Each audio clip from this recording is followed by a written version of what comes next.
Welcome back to another episode of the Solo Scaled Podcast. I am your host, Ken Freire, and today I'm here with John. Oh my gosh, John, I did not ask how to say your last name. How do you say your last name? Nehme. Nehme. I was going to say Neem, but you see, I knew I was going to butcher it. Nehme. John, I'm excited to have you on the podcast, man.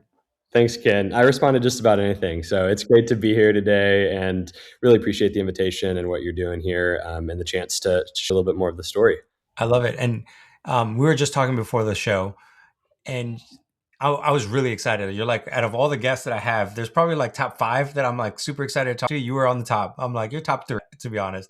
And it's because you are doing something that a lot of people are aware that it's happening, but they don't know what to do. And if we're honest, try to sometimes have a blind eye to it, because if they really pay attention to the darkness that's out there, it could kind of overwhelm them.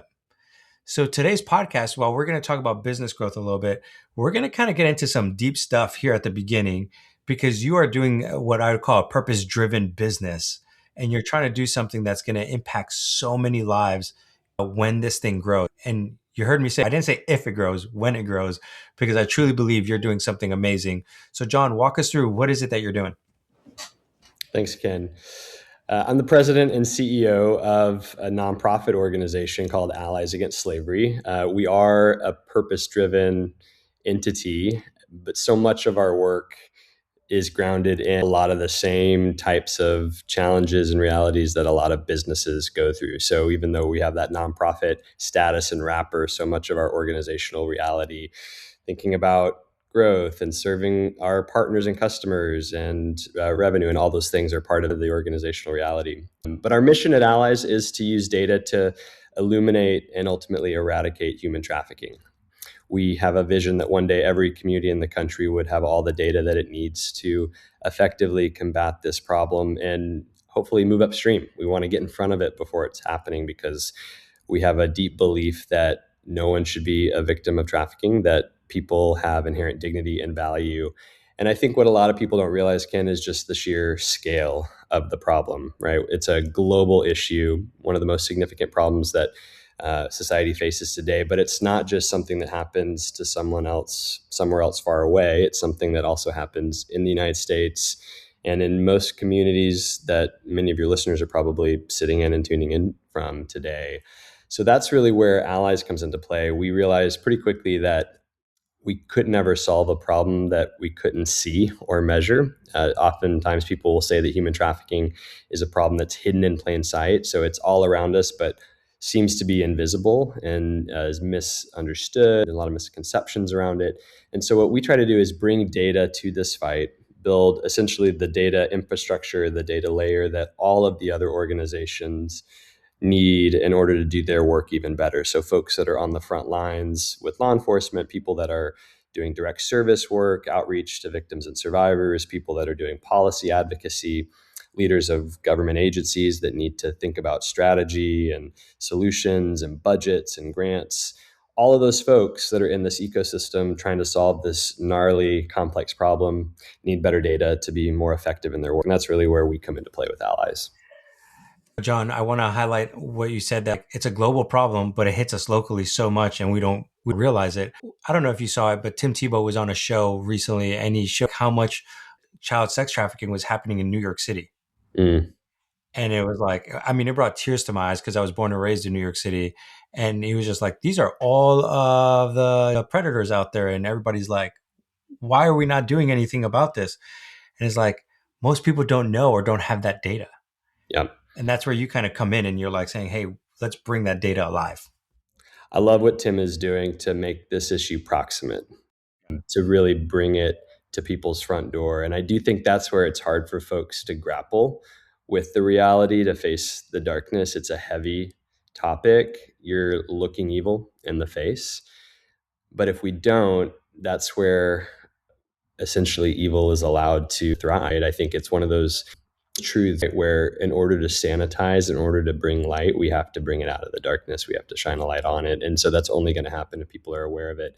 So Tim's doing some great work and many others. And I think one of the things that, sometimes people ask me on this theme of it's so dark, the question is, how do you do this work, right? And I mean, there's a few answers to that, Ken, but first, for me, there's a deep personal faith that is grounded in the belief that there's inherent value and dignity. And so every person who's being abused, every person that's being trafficked deserves to be sought after, found, seen, helped, that that's not their destiny, right?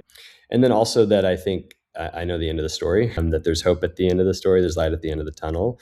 And then just seeing the stories of resilience, of survivors overcoming, it's one of the things that keeps getting me out of bed every day and facing this issue. So there's hope. It's dark, but it's going to take all of us. And I think the more of us that can come to the table and the more of us realize it is on our doorstep, and like what Tim is helping people understand, I think that's when we can actually start to make some real traction on this thing. Man, John, and that's why I said it, like you and I could talk about this for hours, because it's a deep passion of mine too, to like, man, people, like you said, are created with inherent dignity and value, and we want to make that shine. But I'm curious from you, man, out of all the things that you could have gotten into, especially data, some businesses love data. They're like, oh my gosh, create a scorecard for us and dashboards and we'll give you millions. But you were like, no, no, no, no. I want to help fight human sex trafficking or human trafficking. Why? Like, why this role and not anything else? Mm. Depends on how far back you want to go, Ken. I think, it's easy to look back on our lives and begin to see where things that might have felt like serendipity actually were intentional parts of kind of my call into this work.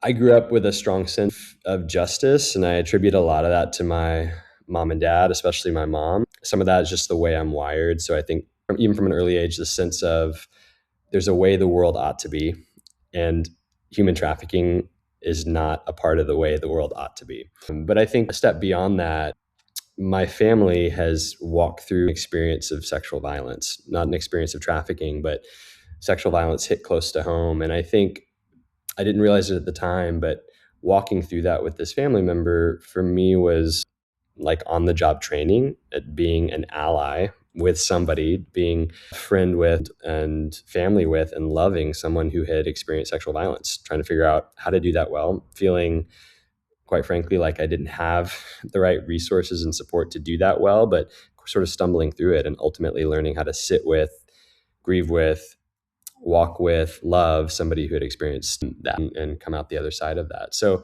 I think for me, there were these puzzle pieces that were being put together from an early age. And so when the opportunity to join a project in Austin, Texas, that was a documentary film looking at this topic of sex trafficking, and the team had filmed the very first meeting of this group of 25 volunteers in a public library on the east side of Austin who were calling themselves Allies Against Slavery, I was compelled to jump into that. And at first it was just supposed to be a year, like raised my hand and said, like, let's do that for a year. I was newly married, 4 months into this thing. And so signed up for a job in Austin without health care or insurance or even a stable salary, but just had this sense like at the age of, I was 25 at the time, like, yes, this is the right thing to do.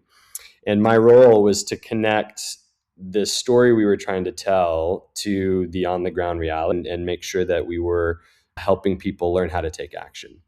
So, to come back to your original question, Ken, like, why did I jump into this? Some of it was just personal wiring, I think the way I've been made. Some of it was personal experience, what my family's been through.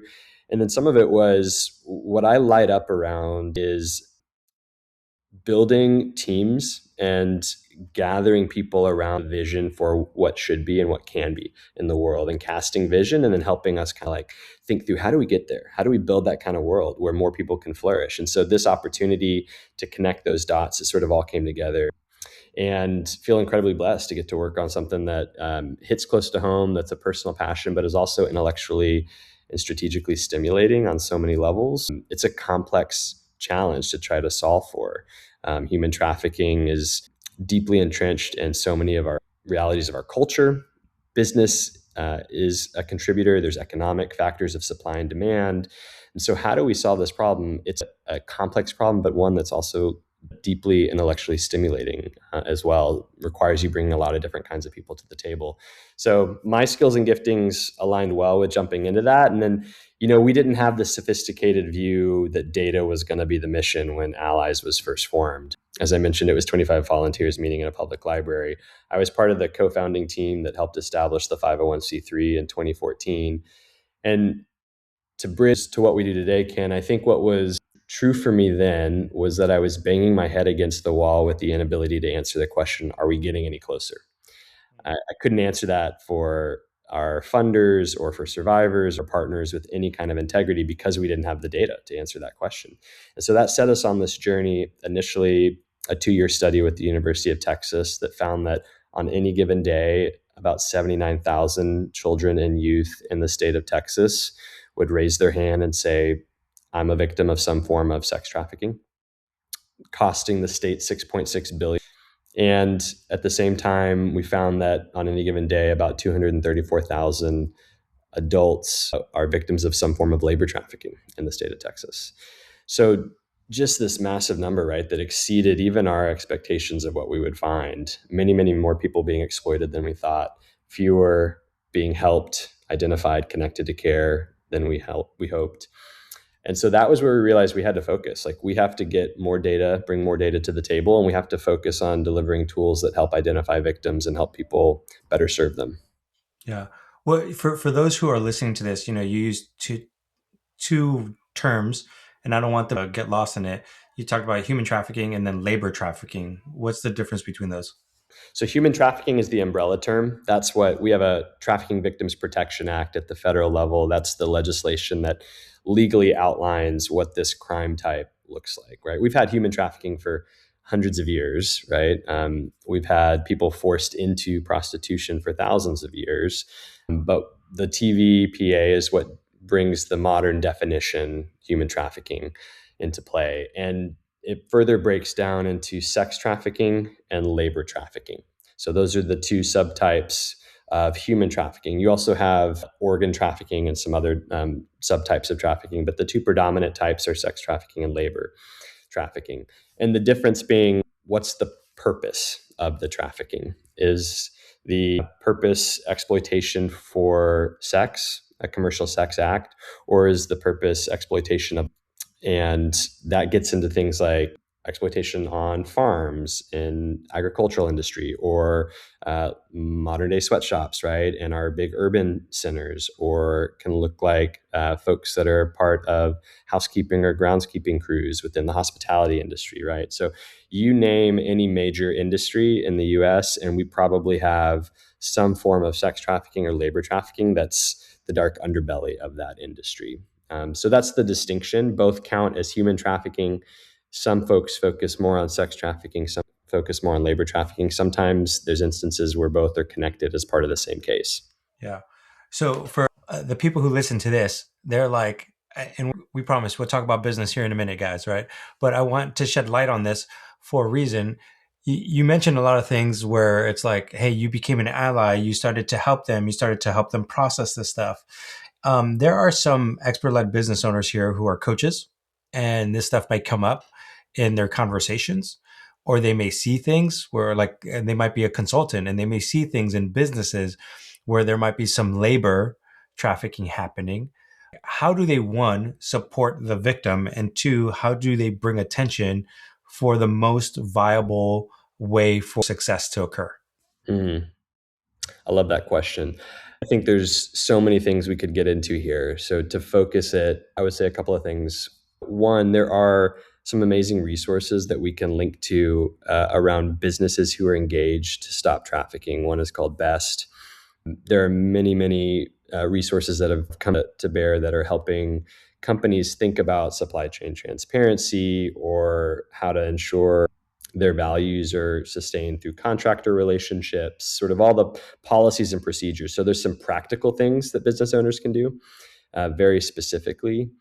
And then I would also say this relates to things like whistleblower policies, or kind of the cultural reality and expectation that you're setting within your company. But you can create a culture where people feel safe to be able to report or to talk about this, right?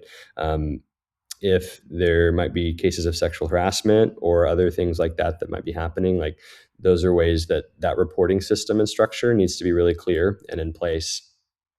I would say, as far as providing direct support, where business is best set up is to be able to, I think, provide dignified work for folks, but not necessarily provide care for people who are victims or survivors. And so that's why I would say look for partnerships in your community. There are coalitions of service providers, counselors, therapists who are likely not too far from where your headquarters are, your offices are, who would love to be activated and support staff that have been identified.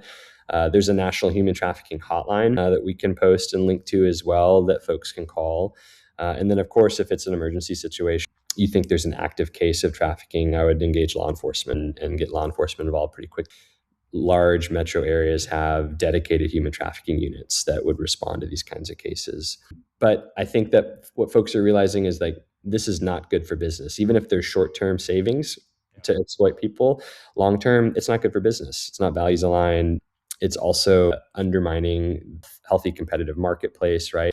The more that businesses can come to the table, Hewlett Packard Enterprise actually has been a huge leader on this. They're a supporter of allies, and they've taken a real stand globally around, hey, modern slavery is going to be an issue that we're going to focus on. We're going to try to eradicate in our supply chains. We're going to take a lead on. So it's actually encouraging to see more and more companies come into the table, Ken, and the power of business to fund solutions, the power of business to do redemptive work in markets or industries where there may have been historically a tendency towards exploitative work. All of that is really important. So we'll link to some of those resources, but those would be a few of the things I would commend to business owners. Yeah. And those are fantastic resources. I appreciate that, John. For those who are listening to this, and, like we said earlier, we're exposing the darkness, but sometimes people feel overwhelmed because what we do, and you just gave them some practical tips. I want to shift gears here because as you're growing, and I mentioned this to you before we got on the call, I want to see Allies Against Slavery grow because of the mission. I'm deeply passionate about the mission and what you're trying to do. So from a business standpoint, let's walk us through, like, how are you growing? What are you doing to get this thing off the ground and aware for people? And off the ground might not be the right word because you've been doing it for 15 years now. But, getting people aware and getting business so that you guys can keep flourishing.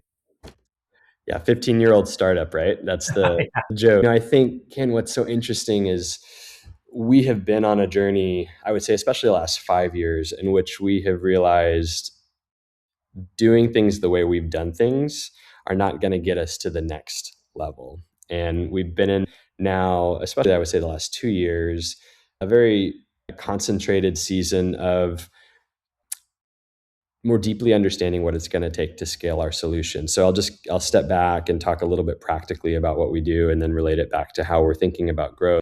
It's the data piece, but specifically help states build data platforms for their human trafficking data. So we've started in Texas. We have a tool called Lighthouse Screening. It's a software tool that helps frontline professionals identify victims more rapidly.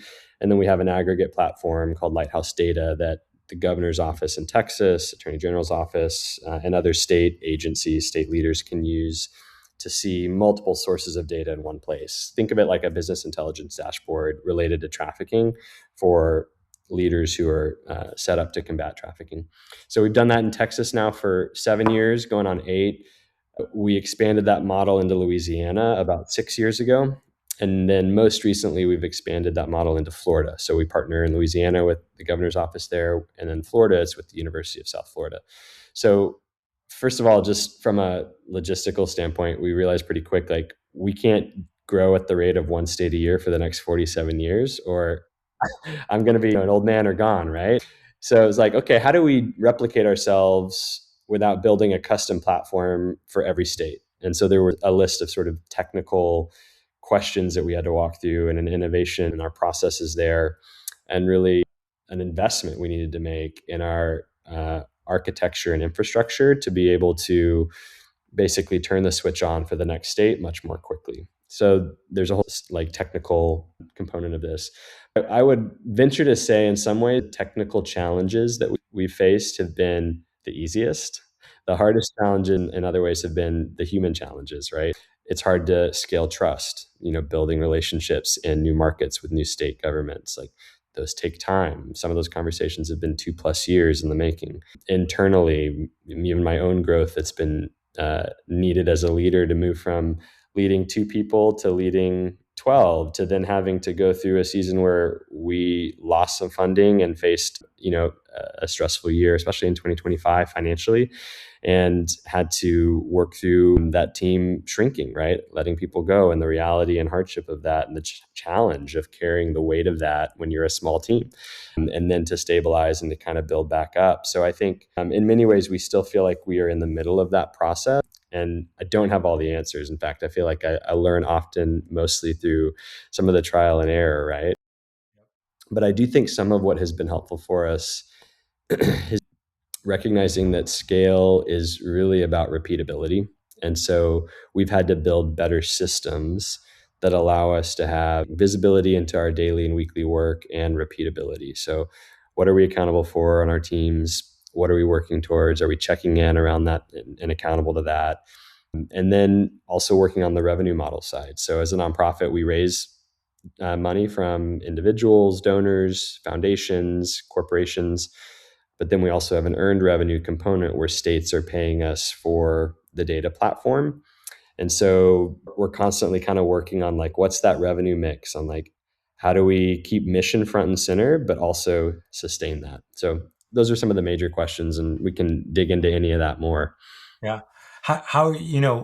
When it comes to the large sales cycle, 'cause if I hear you correctly, you have to connect with, I live in Tennessee, right? You're like, okay, I got to connect with the people in Tennessee, who would those people be? I'm just curious. Typically, we're looking for champions in governor's offices, attorney general's offices, or other major state agencies like child welfare, juvenile justice. Typically, what you see in our space, Ken, is like a task force or a coalition that includes some of those key leaders at those agencies. And then we're also, while we're building those relationships, we're actually working with state legislators, so policymakers, right? Because sometimes you may make progress on the product side or the platform side or the data side. Other times you actually have to make some progress on the policy side. So states are beginning to pass legislation requiring data collection on human trafficking. And then, right, if a state passes a law that requires data collection, we're able to serve them more effectively. So we kind of work both strategies, a policy strategy and a product strategy.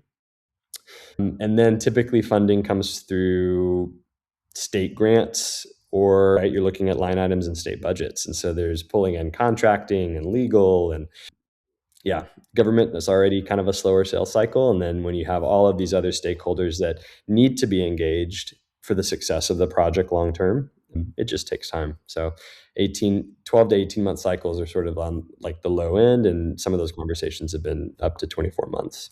What is making if you look at the sales cycle, you're saying it could be 12 to 24 months. What's typically prohibiting it? Is it like just meeting the people, getting in the door with them? Is it the legislation? What seems to be the trend that you find? Great question. I love that you're digging in so deep.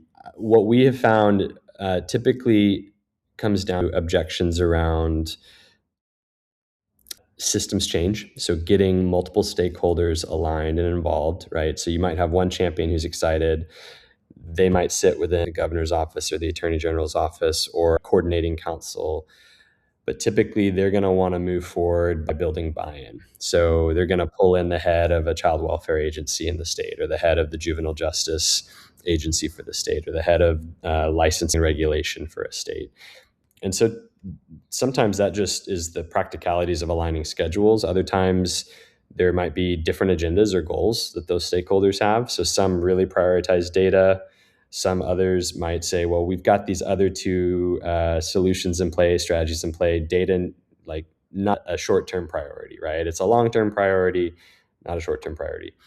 Other times it's the mandate. So the policy mandate, if it's not in place, there's the question of, will people contribute their data? Can we actually require people to share this data? And so you have to back up and put the laws in place. It's sort of carrot or stick. And then sometimes it's resources, right? Our solution is not a exorbitant solution. It's, we're not in the business of making money as a nonprofit, where we exist to serve these partners well in a sustainable manner. But there's a cost structure associated with the platform, the data, our services in support of that. And so sometimes agencies, especially in lean budget years, a lot of those resources are already spoken for. And so they're having to get creative. Maybe they're looking for where there might be money that could be earmarked in the next legislative cycle, or maybe they're looking for a mix of public-private funding. In Louisiana, we have some funding from governor's office and then some funding from the Louisiana Children's Trust Fund, which is a private foundation that exists to help offset those kinds of expenses in the state. With the case of USF, we're paid through a federal grant, but also in part through university resources. And University of South Florida is our main partner in Florida. So we get creative. We don't want budget to be a barrier, but sometimes, especially in government and public sector, right, there is resources, but you got to get creative about where those are. Yeah.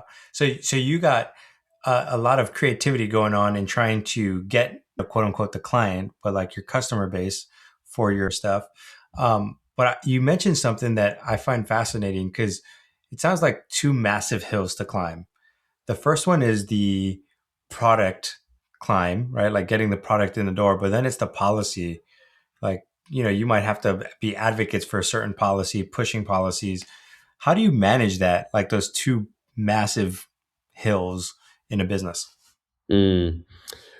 We constantly feel the tension of, quite frankly, as a small nonprofit, being under resourced in that capacity, right? We are not a major tech company that has unlimited resources to throw at this. So partnerships are key for us, Ken. Again, comes back to the name, Allies Against Slavery. We don't go alone on this. And so we've had an amazing partnership with an organization called Annie Cannons. Annie Cannons is another nonprofit that trains survivors of trafficking as software engineers and helps them find high-paying work in the tech sector after that training. And so Annie Cannons has been our dev shop on the Lighthouse data platform. We have a head of engineering internally, a data scientist, a couple other team members that work on the product side, and then we work with Annie Cannons. And so it's been an amazing relationship the last 8 years, and we've been able to do much more together than we could have done if we had tried to do everything in-house ourselves from the beginning. So it comes down to partnership. That's one way we get creative. Another way is like we're not sourcing all the data ourselves. So a lot of the data that flows into the platform comes to us again through partnerships. For instance, one of our data sets looks at what we call demand, right? The number of ads for commercial sex that are posted on the internet any given day across the country. That's one of the data sets we have access to. We get that data through a partnership with the University of Alabama. And so they've developed a sophisticated machine learning model.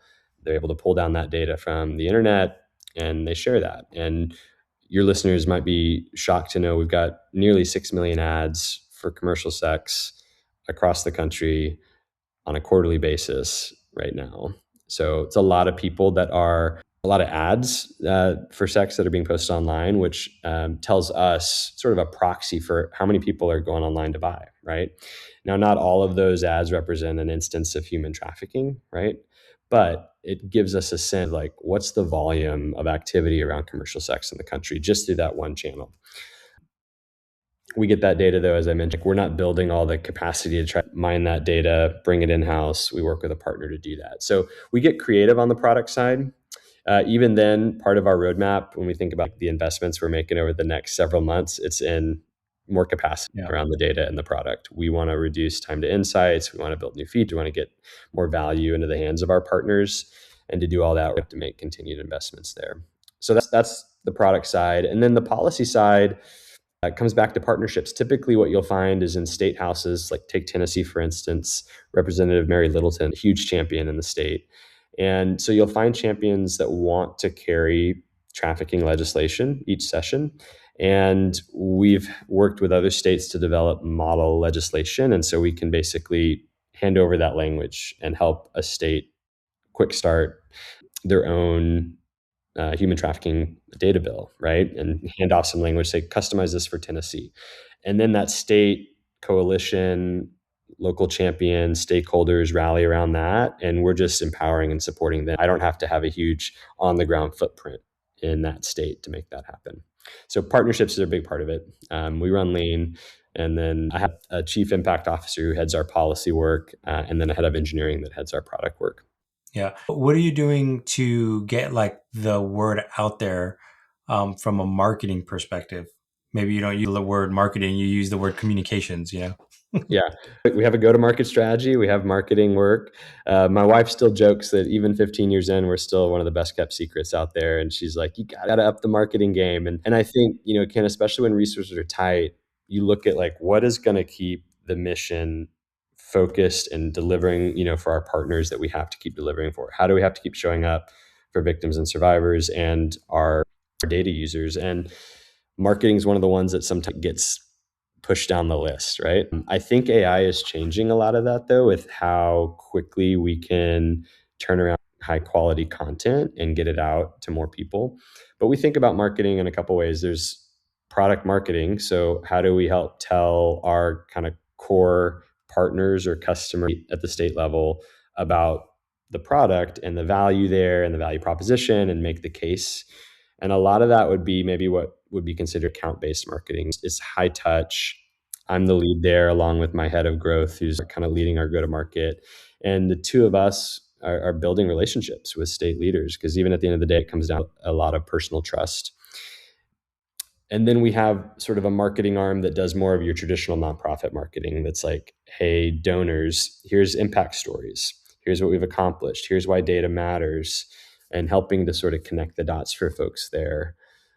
What we have not done a lot of, but are thinking of experimenting around is more what we call like mass marketing or kind of like that broader shout to really generate more awareness. And we're looking at targeting a couple of states where instead of top down, we go more bottom up, like thinking about like, hey, you mentioned Tim earlier and showing New York City and how that impacted you, coming into a state with data to help illuminate, hey, this is down the street. This is what it looks like. The number of ads for sex, that's posted in your community. The number of illicit massage businesses, they're in your neighborhood next to that school your kid goes to, right? The number of victims identified, really small because nobody's screening. You don't have a safety net in place yet in your community. And not shaming communities, but helping to kind of make it feel proximate again to drive that bottom up pressure, even as we work at the top of state government leadership and legislatures. So we'll see if that sandwich theory works. We're going to test that some in 2026. Excited for that one. Nice. As you were talking about the bottom up and all this stuff, I had this thought come to mind, and it might be a really bad idea. So now I'm just brainstorming here, but you talk about getting the data to law enforcement and to all these people. What happens if you were to get that data to the regular person down the street? In essence, what I was thinking, like if there was an app that told me all that information, that I can always be like, hey, this is the stuff that's going on. Maybe that's a bad idea. I don't know. I'm just trying to think, if the common Joe had that information, what would they do with it? Yeah, I think I think there's a way to do that well, and then there's a way to probably do that where it would not maybe drive the outcomes that we would hope for. I don't think it's a crazy idea, and it comes back to this. I've been using the term proximate a lot, right? People need to feel how close this is in order to care. And the data is one of the ways to do that. One of our data sources documents when typically men would be going to illicit massage businesses. And it shows that they're going largely in the afternoon hours. So the story there is like getting off work, stopping by the illicit massage business, probably on the way home before family dinner, right? And whatever the evening activities would be at home with the family. And so it's one of those moments where we do a demo and we talk about that data point. People like, it's visceral because you feel the weight of that, right? And so we want to do that in a way where we aren't sensationalizing and we're not using any victim stories in an exploitative way, but we're making people feel how proximate it is. So I do think there's ways to do that. What we don't want is to create vigilante justice coalitions. Exactly. That's why I People was who, like, I don't know if it's a bad idea.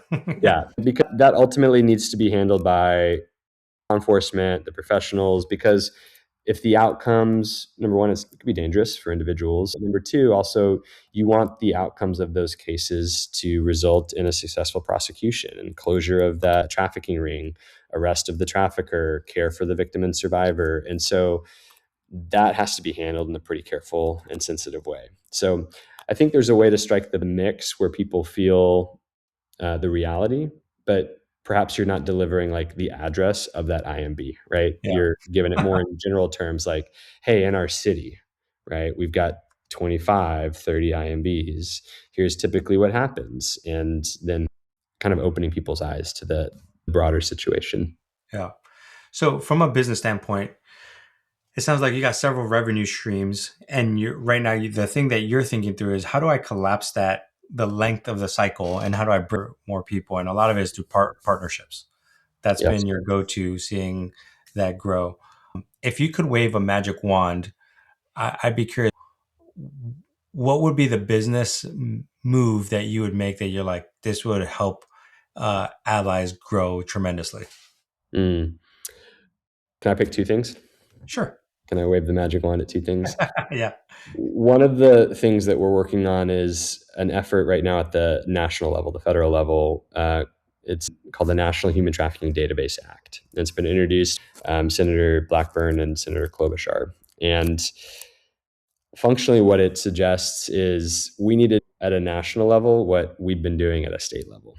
And so, if I could wave the magic wand, that bill would be designed in such a way that we would have the national infrastructure that allows states to plug into. So you'd have a national human trafficking database that provides this disparate information to these different stakeholders at a national level. And then states can plug in and enrich their own state views with their data. That would allow us to sort of leapfrog the state by state approach, right? And I think that would rapidly shorten the sales cycle and also rapidly increase and catalyze impact. And so those are two things that we would love to see happen. I think the other would be, I mean, every nonprofit exec would say this, but more resources to invest in our current capacity. I think one of the things that's perpetually frustrating for me, Ken, is the distance between vision and capacity. I was having a conversation recently about this, and I know that so many nonprofits feel that, right? You've got this big dream for the way the world needs to be, and you're up against the limits of those resources to go achieve that dream. So another one would be essentially 2 years of funding up front to go make those investments would be another one. And then I think the final, I'm going to pick a third, I'm not sticking in the lane here, but the third would be we're also recognizing that we've been very product centric as an organization, and we're making a shift to be more data centric. And that may not sound like a big shift, it might sound subtle, but for us, it means essentially a core re-architecture of our data lake and APIs and access. And we're thinking more expansively about how to serve up data in a way that's infinitely more valuable to our partners. And AI actually can play a big role in this, right? Now, instead of us having to deliver a product with a set of visualizations based on like, hey, I want to see this chart of how many victims were screened over this time and how many indicators they showed up with that were related to their victimization, we can deliver essentially the capability for a partner to come in and ask the data question, any question it wants. Can you're sitting in Tennessee, you could come in and say, hey, I want to know who is most vulnerable in Tennessee, why, and what should we do about it? And conceivably, if we've got the right data and the right architecture, we can help answer that question in a way that doesn't rely on me and my team and our resources to go in and do the data science every single time. And I think that's where the way that AI has changed the game so much in the last few years, it's really reshaping how we think about what we can do for our partners in this fight. John, man, I could ask you 1,000 more questions because I truly like, I'm excited for you. I'm excited for what you guys are doing and how to continue to make this aware, not just for awareness sake, but because we know there's hope at the end, and trying to bring that hope to these individuals who are stuck in trafficking is one of the most beautiful things that we could ever see. Thanks, Kate. And that's what I'm excited for you, man. John, as we wrap up, I ask these same 5 questions to each individual. You take like 20 seconds on each question, but I want to get your perspective on it and see how you can best help other people. Now, you might have answered some of them along the way, so you could just do a quick abbreviation. But question number 1 is this: what's something in your business you're experimenting with right now? Mm. We're experimenting with that last piece I just talked about with Yeah. the technical innovation. So re-architecting our data stack and making ourselves more nimble, bringing new AI technology in, and thinking how we can use the data we have to drive predictive models of risk, right? That allow us to, again, try to preempt trafficking before it happens. So who's vulnerable, where, why, and what should we do about it? If we can help communities answer those questions more rapidly and more efficiently with more fidelity, like integrity, like this can't just be ChatGPT and Claude generically answering these questions. It needs to be trained on data that actually is credible and trustworthy. Then I think that's perhaps the single greatest impact we can make on this move in the next 5 to 10 years. That's awesome, man. All right, question number two. What part of your business feels the most, I would say, influx or that keeps you up at night? Mm. I'll skip over revenue because I think, again, the nonprofit CEO is always going to say that. Right now, it's team. We're undergoing some changes with the team. I have an amazing leadership team at Allies, an amazing team. We're only 8 people, so we're tight knit. And I know there's going to be transitions on that team over the next few months. And so, working with my board, working with the whole team, really to be as transparent about those changes that are going to be taking place. But anytime you have a change like that, especially with somebody who's been in an organization for a while and just needs to transition, you start to have those questions and concerns around like, am I going to find someone else I can trust as much, right? Like you've been in the trenches together. So the honest answer is right now, I'm spending a lot of time thinking about our team and team culture and how the team is going to evolve and mesh and how we retain some of the magic of what it means to be on the team and how we fill some of the gaps as well. Okay. Question number three. What's a goal you're building toward this year that you're really excited about? One goal we're building towards, we're calling it a new data ecosystem for the anti-trafficking movement. Essentially, it's a vision to bring a lot of different partners together and say, hey, what would it look like if we all pitched in on this? Imagine the open source movement in the days of Linux. Yeah. Trying to create something similar like standards around data collection, shared data sources, various access, clear governance. So we're looking at establishing a data institution. It's collaborative. We're looking at thinking about a data hub or multiple data hubs, whether that's us or others. And then also thinking about helping the movement create a taxonomy around like, here's the language, here's how we think about data. Let's measure it the same way. Let's look at it the same way. That's a major project that also feels decentralized. Like I can't control the outcome of it because there's a lot of people that need to speak into it. So excited about it, a little nervous to see how it goes, but think it's going to be awesome. Okay. Last or question number four. Where do you see the industry shifting and how are you preparing for it? Oh man. That is not a 20-second answer question, Ken. I wrote like a mini treaty on this at the beginning of the year. Like I had a SWOT analysis like where I feel like things are going. I think I'll name one thing I'm very encouraged by that I find ourselves, I'm probably biased here, but we're in the middle of this conversation now. 10 years ago, nobody was talking about data. 5 years ago, it was on the radar. Now it's something that people are actually prioritizing and working on. So foundations are funding it, states want to put money behind it. So our thesis was data is going to increasingly become central to combating human trafficking. And I'm just grateful and excited that we continue to be in the middle of that. And that thesis is proving true.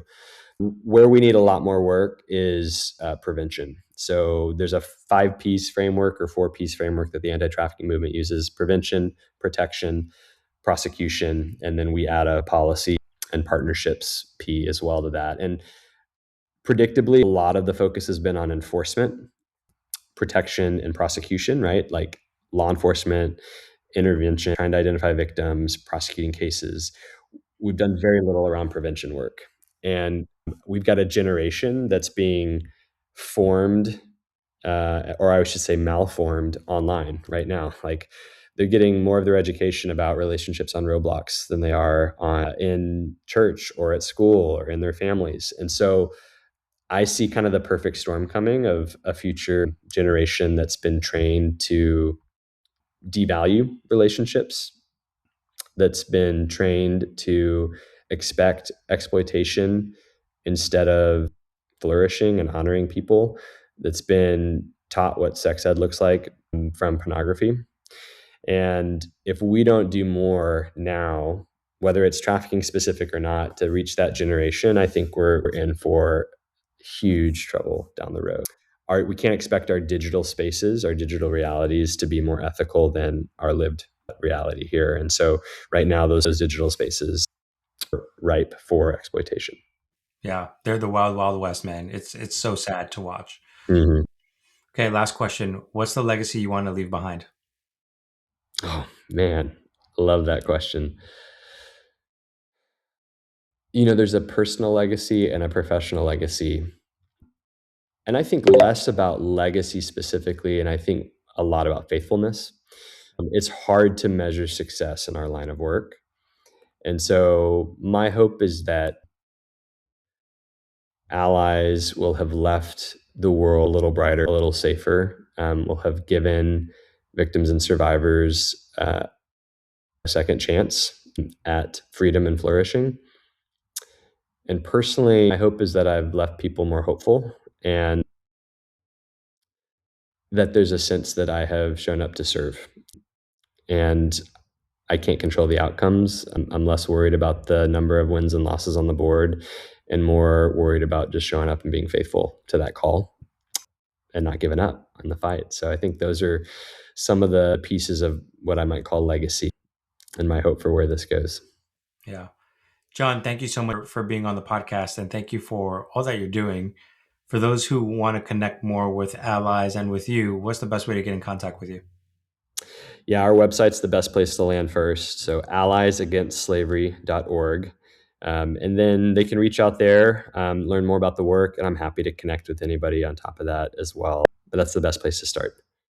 Fantastic. For those of you who are listening, you might be like, what does this all have to do with business? Well, two things. One, always remember your business is greater than just you. And there's going to be things that you are passionate about, things that you're excited about, and things that you want to see demolished out there. And I think slavery, human trafficking is one of those things that should be demolished. If you're listening to this and your heart's been tugged, like, I want to do something, go support allies. That's the first one. The second one is that even at the same time, John mentioned earlier, as a nonprofit, you still run a business. There's still things that are going on that need to help grow your business. And the way that they've been growing and shaping and pivoting is through partnerships. The biggest thing you can do right now for your business is figure out, how do I build strategic partners and get creative with your offerings? Like, those things right there can drastically change the way you do business. So John, thank you so much for being on the show. And man, I'm praying blessings over your business, blessings over the things you guys are doing, and for all the staff members that are there, that you guys would just crush it in 2026. Thanks again. Grateful.